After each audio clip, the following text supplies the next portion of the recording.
Hey, let's get into it, guys. We're going to talk about this mobile home park. Let's do it. Let's do it. Awesome. So, what did you guys learn during the buying process of the negotiating? And now we just purchased it Friday, and like, what did it take to find the money for us? What was the struggle there?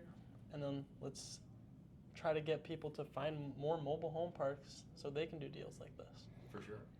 Yeah. And so we can partner with them and help them raise money and let them get their feet wet. So we can go back to the foundation, and when Mr. David Moody was online, you tell the story. It was over a year ago. So I was just listening to a real estate podcast. Okay. And Brandon Turner was talking about mobile home parks. It was when he was, I think, just first making it public that he was doing the mobile home park route. And so I got interested just hearing somebody else talk about it. Okay. So I Googled mobile home parks for sale in Michigan and started going down through the list, and I found this park, and it was like 30 minutes from my house. It's like, well, man, this is close. I might as well go check it out. Yep. So I went out and looked at it, and they wanted $500,000 for it, and it was in really poor condition, a lot worse condition than whenever you guys first saw it. Okay. Because there was some cleanup that was done after that. And so I looked at it, and I didn't have the money, I didn't have the teams, I didn't have the collaborators, I didn't have the partners. And so I looked it all over, decided that it was just too much, and I had no resources. So I was just like, man, I'm just walking on this. There's no way I can do it. I could see the potential because it was already, the infrastructure was there. It's hard to get a park license now. Like if you're going to get a new park license, it's almost impossible. So I could see the potential, but I just couldn't see the route.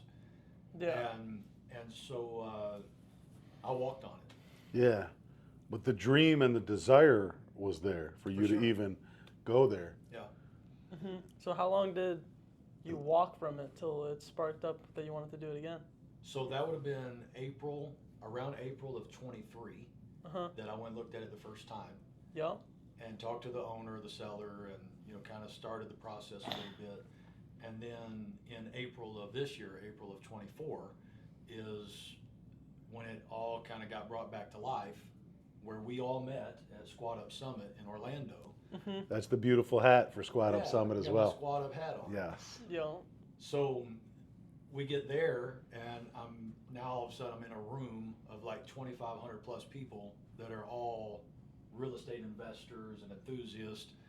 And one of the things that was said in one of the sessions while we were there, I think it was Pace that said it. It's like, if you have ever had a deal you couldn't do, the person that can help you do that deal is in this room. And so that just triggered in my mind. I hadn't even thought of the park in a while. And that triggered the park in my mind. Wow. And I looked around that room, and I was like, man, he's right. If that deal can be done, the people to do it are right here in this room. Yeah, and I remember we were sitting together during that talk, and that's when you brought it up. Yeah. Yeah, you turned to me and you're like, I might have a mobile home park. I gotta find someone. Yeah. So while we were there, that amazing. became my mission. Yes, at that meetup. I remember the energy. Yeah. I totally remember the energy of you pushing for that. That was on the first day? Yep. No, I think that was like day 2. Got you. Yeah, because I didn't start really introducing myself with that as the first issue in my real estate investing journey. Journey and scenario that I was looking at until like the second day of a 3-day event. Yeah. Which feels like a marathon. Yeah. It feels like you're there for weeks, just nonstop. Definitely, definitely a calm down period after that much networking. Yeah. It's, Yeah. you want to be alone for a little bit. Decompress. Yeah. So what You hang sparked out you till 2 a.m. to go to SquadUp?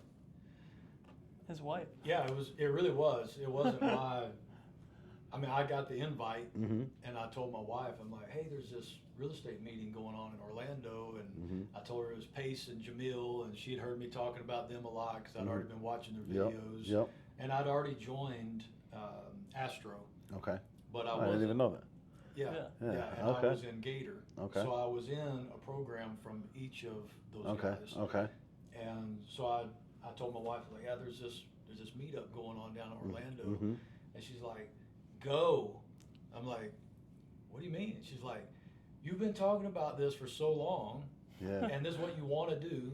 Go be around the people that are doing it. I was Yeah. like, really? She's like, yes, go. That's So I awesome. booked my ticket like 2 weeks before the event, and I went. It's amazing. And I didn't know you guys until then. Blessed I to didn't have- know Jared until then. Yeah. Yes, sir. And- Major blessing. Yeah, and we all Yes. met right there at that event. And I found a partner Mhm. while we were there for the mobile home park, because Mhm. that's where everybody I met from then on. Yes. Hey, what are you working on? I said, Yep. well, I've got this mobile home park I'm trying Yeah. to find a partner for. Yep. And it just happened one day at breakfast. They had, in the hotel, they had like the breakfast restaurant. Yep. And I walked down and there's like a line of 15 or 20 people waiting to get in the restaurant. Yep. And I was like, man, I don't want to wait in this line for breakfast. So I walked in to the restaurant just Yep. looking for 2 empty seats for Jared and I. Yeah. And so I'm walking all around and I find this table for 6. There's Mhm. 4 people sitting there. Mhm. I'm like, hey, is anybody sitting here? Like, no, come on in. So we sat down. I'd probably already told, I don't know, 25, 30 people Mhm. that I'm looking for a partner for a mobile home Mhm. park. Yeah. And I sat down and they're like, what do you got going? I said, I'm trying to find a partner for a mobile home park. They're like, tell us about it. So I laid it out. They're like, yeah, let's look at it. Let's get on the phone with the seller. So at the next breakout session, we all went to class or the Mhm. session, whatever. Yep. At the next break, we got on the phone with the seller together Yep. and started talking about it. And they said, yeah, we want to partner with you on it. Wow. So I left there with a partner feeling like really good. Wow. And then like a week later, it fell apart. Mhm. They were in Florida, the deal's in Michigan. And they said, it's too much. You know, like, we don't Yeah. do it. But luckily in the meantime, I met you guys. Jared and I had already met. We started working on other things and it just started coming together. And so then we wound up all being partners in it. For For sure. sure. For sure. Absolutely amazing. Yeah, it's pretty wild. Yep. So the power of relationships, of people all around you, and then how did you decide to join Owners Club? Oh, that was Jared. Yeah, I kind of decided for us. Sounds like the guys on the right within the partnership are the ones that decided. No, I That mean, makes so, 2 of us. So basically, like, I went there as a TC, kind of like, my background's in accounting. I've done some real estate on the side, Mm-hmm. just buying and holding, and I was kind of going through the different avatars. So I Mhm. went there as a TC, looking for more business. Met David the first day, Wow. and then on the 3rd day, like, David would hear me say the same spiel of like, I can underwrite, I can comp your deals, I can talk to the seller, I can do all that stuff. And one of the wholesalers asked me like, why don't you just wholesale? You're already doing all of it. And David looks at me and he's like, we could do this, bro. And I was like so hesitant because like I'm very focused person, and I had decided that I was going to go the TC route to leave my W-2. But then when Pace was selling Owners Club, introducing it to us, I just like had this idea of like, what are the chances that, me and David meet, we're bonding, like we have the same values, both ambitious people, both, looking for their route in real estate. Mm-hmm. And it just kind of clicked of like, I think, if you're gonna make things happen, you have to take massive action. Mm-hmm. So I just signed up for Owners Club. Yeah. I was with Boyd Thornton, another owner. Yeah. And we were just kind of going back and forth on it, and we just signed up. And then the next day at breakfast, I was like, "So David, are we partnering?" And he's like, "I don't know, bro. I told you I was in. You never really responded." And I was like, "Well, how's this for an answer?" Showed him Owners Club, and then he signed up later that day. Wow. And then you were able to join forces and join together to pay a little bit less because Yeah. you guys immediately like opened an LLC, or you told them? Yeah. I mean, Mhm. I joined with the intention. Like, I don't think that they had specified that it was going, like how it was going to work out with 2 people in terms of cost Mhm. at that point. Mhm. Maybe they had and I just didn't hear No, it. they No. came back later. In the Later. meeting. Yeah, okay. Yeah, so Yeah. they came back later and talked about it, but I just knew that like I was willing to, it's like poker. I mean, life's about poker. You take, Mhm. you look at the probability of something working out, and when you have a great hand, you just got to go for it. So Yeah. yeah, that's how we became partners. How about you guys? How'd you get started in Owners Club? Started off with him convincing me, pretty much that we had to do it, because he believed in Pace and Pace and Jamil so much. Yeah, and just being super appreciative and thankful for the foundation that they created, all the networking and all the business flow. And then just like when we joined Sub 2, it was $8,800. We paid $2,200 each for 4 months.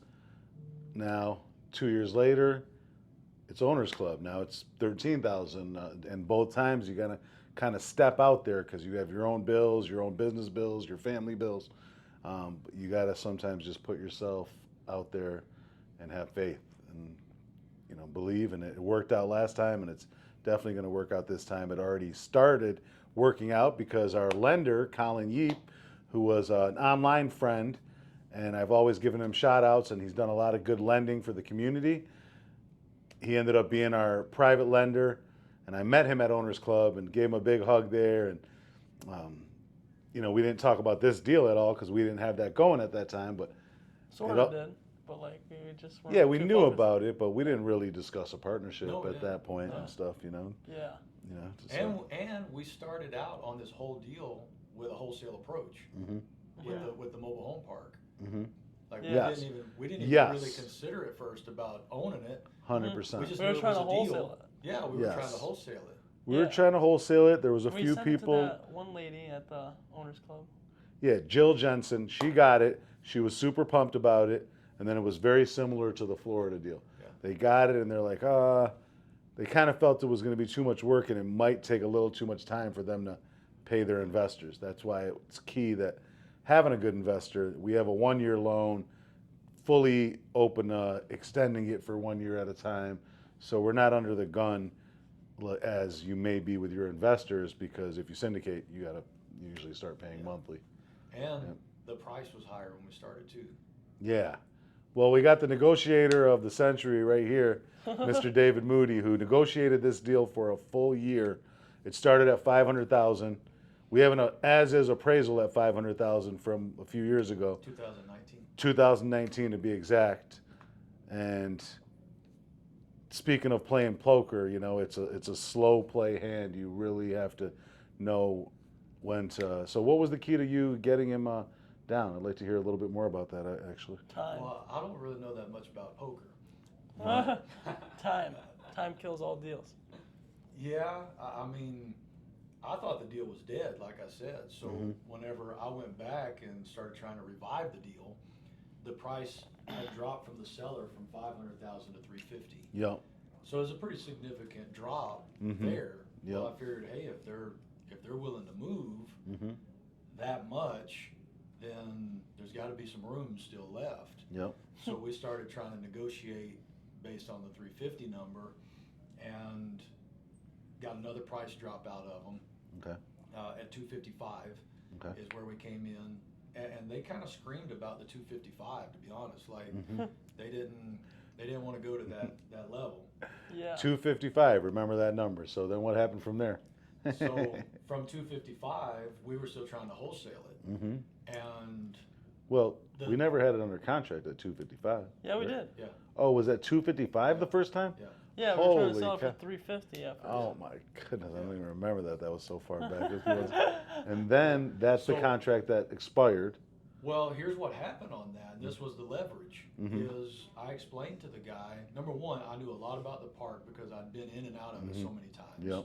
I knew a lot about the problems with the park because I've done so much research on it. Yep. Because of long-term play. Yes. And then the next selling point or negotiating point really was we were pitching this deal to all kinds of buyers for mobile home parks, Yes. and they're all putting on the brakes.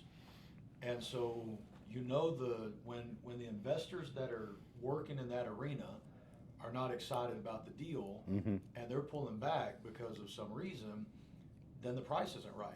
Yep. And so that was the next negotiating point is, hey, we're in touch with like the cream of the crop investors with the real estate clubs that we're in, organizations that we're in. Yes. And if they're not going for this, there's a reason why. And so that's where we went back again and and said, look, if you're going to move this and get this off your books, because the sellers were really ready to unload it. Mm-hmm. And we could sense that, but we didn't know how desperate they were Mm-hmm. until we went through this whole process of walking down. Yep.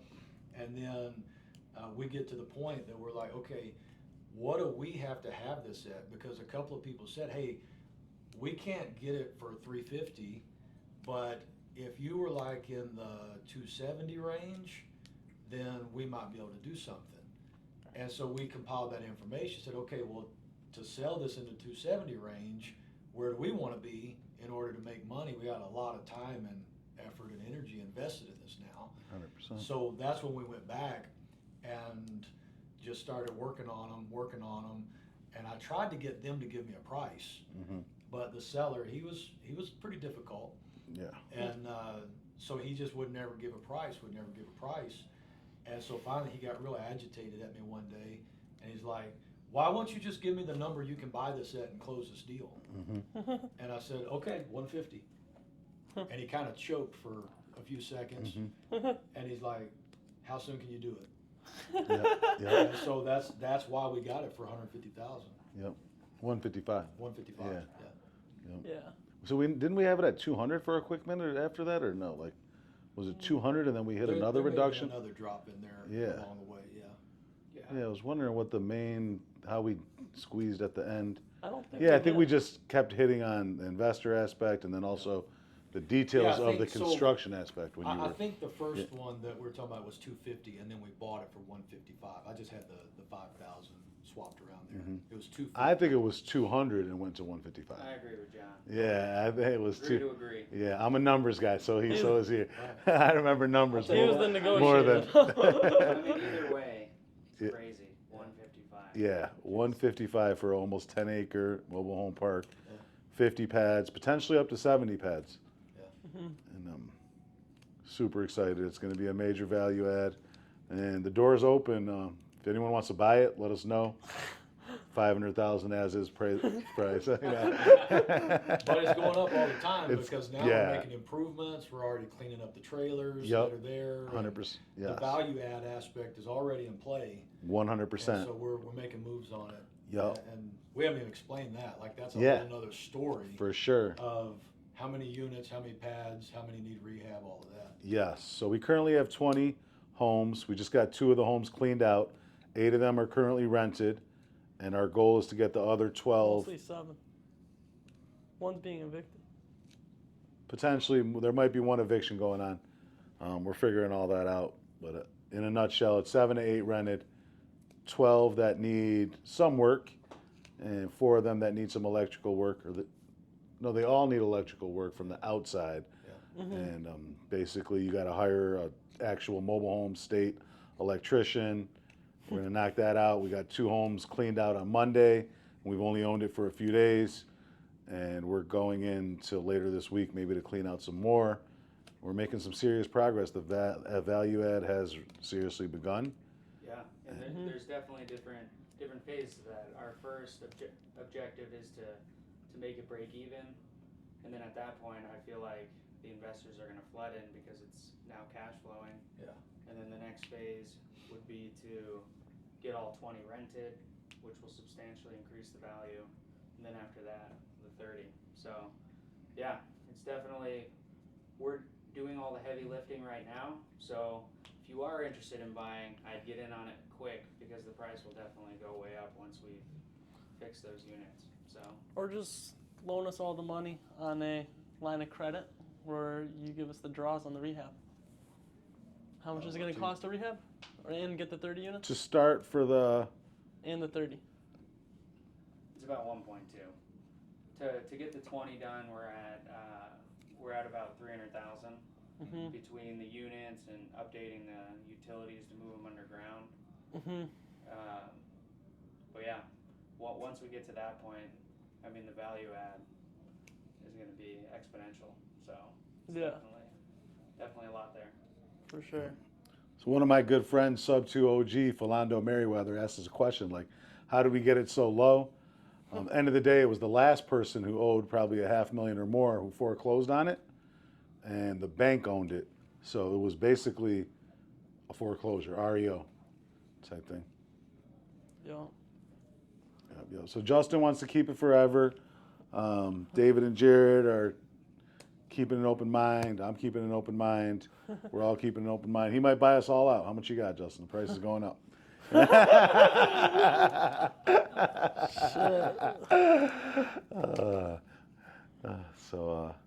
Yeah, it's a beautiful thing. What else you guys want to add? Mr. Jared Morrison right here. David Moody, Good Guys REI.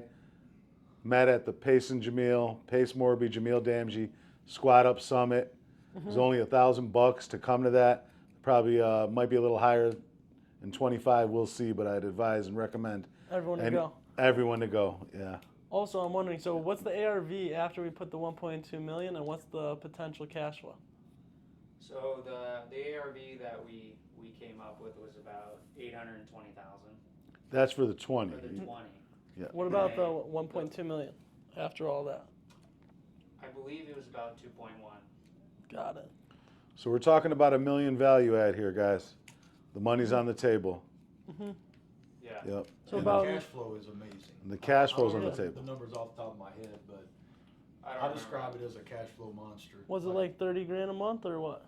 I honestly don't know. Well, if you get the Well, it depends lot on rent up to 500, and then you which- got the rental unit, so then probably, you got the rental unit. So 500 times 50, that's 25,000. yeah. You get it up to 600, that's 30,000 just for the lot rent.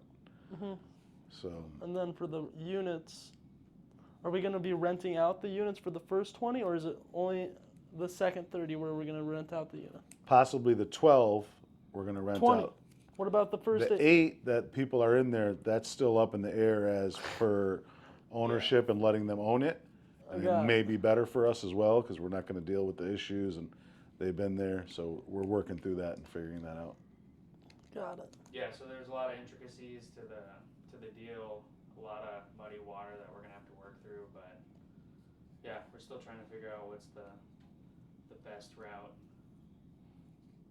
I think we should charge them just less for the 20.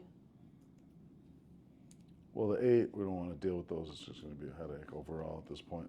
But we can see about, what's going on later No. once we get through some stuff.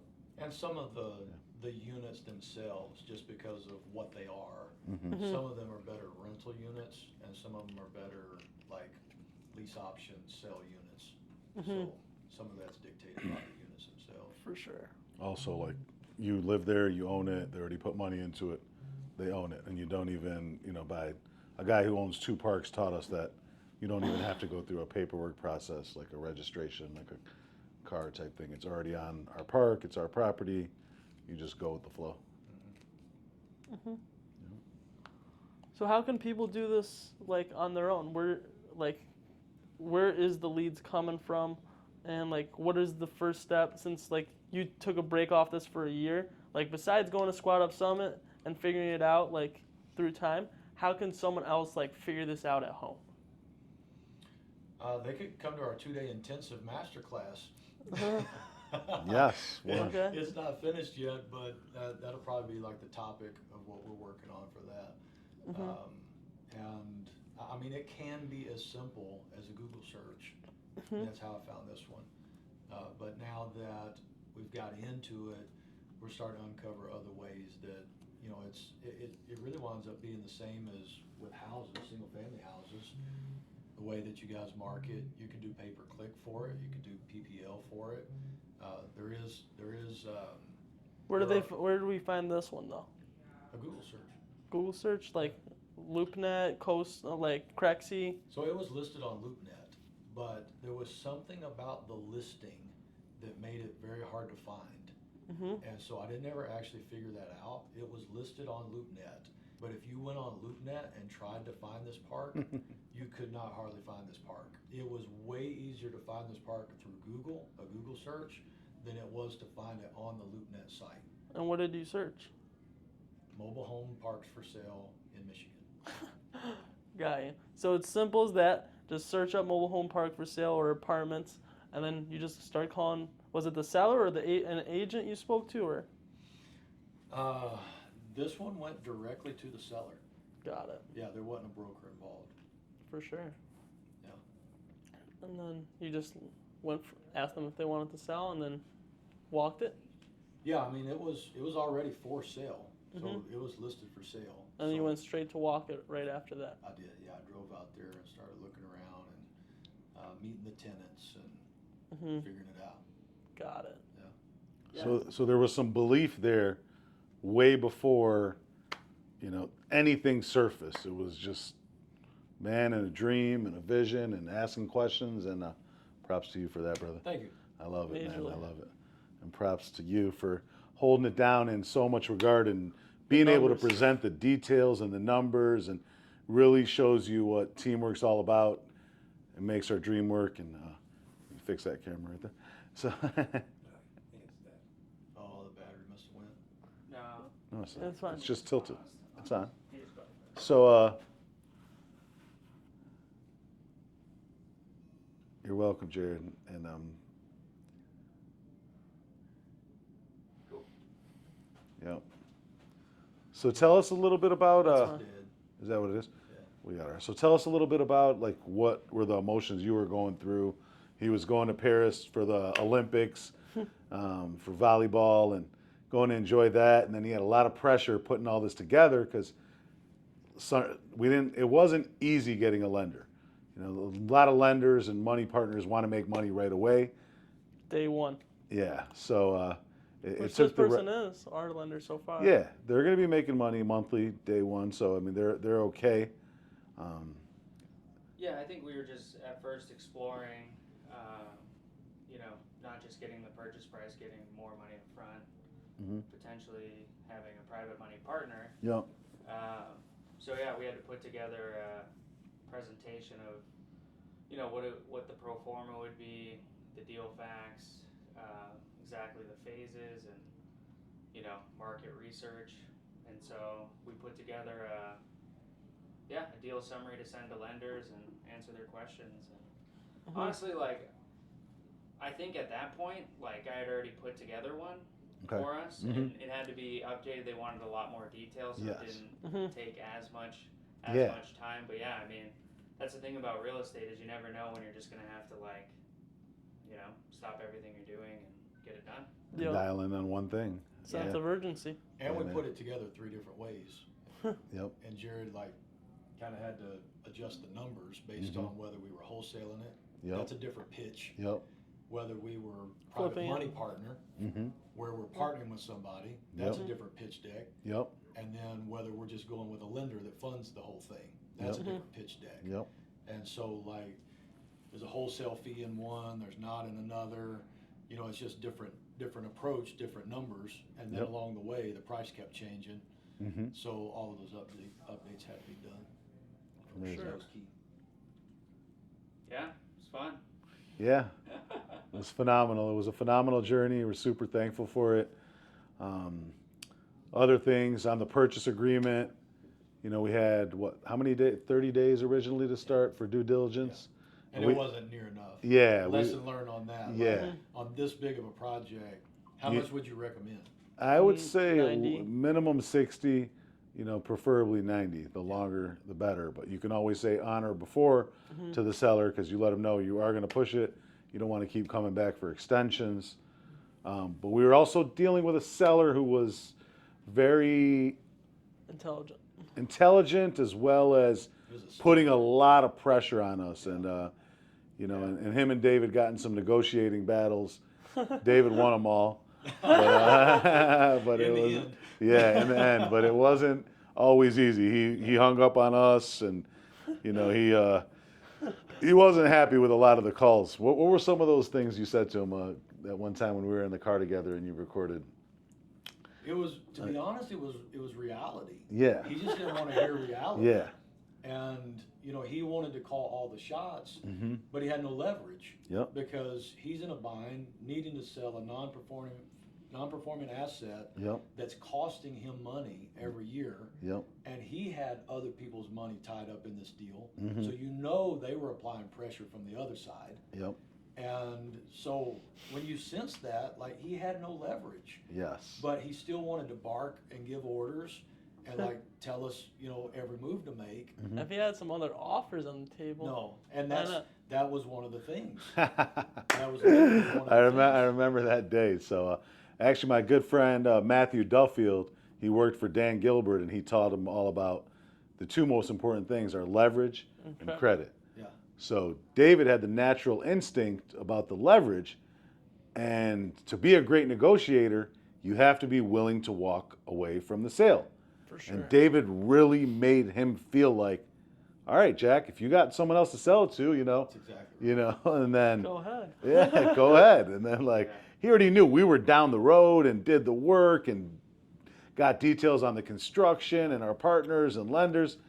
And basically he felt it. It was like something hit him in the gut. And basically, he tried to kind of slow play us for a day or two or almost a week at one point. We just stayed patient and got him to sign that 155, and the dream's alive. Yeah.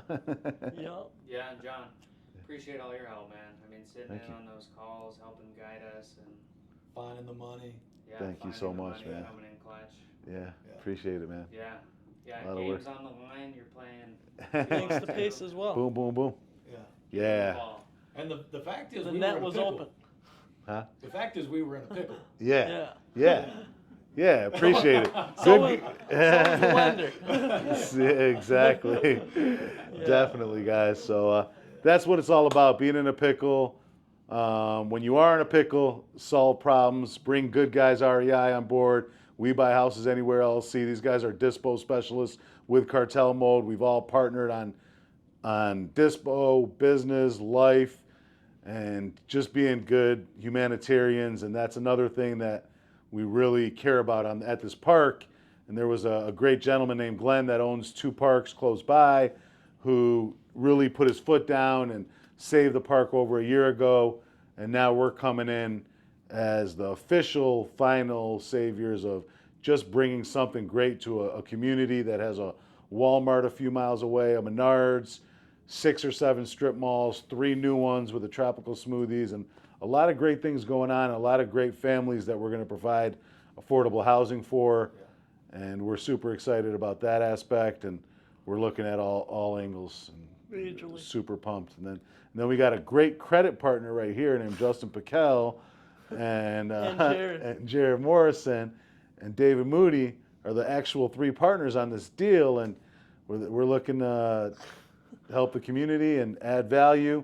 We might look to have that $1 million value add, keep it forever, or 1031 that money into something so phenomenal that Makes it'll be more money. make more money and be another generational wealth project, as well as maybe another 1031 and continuously grow from there. How's that sound, guys? It all sounds good. It's Yeah. a bigger mobile home park, man. Yep. So we'll stay cash flowing on our basic wholesale deals, grow that quick, create urgency.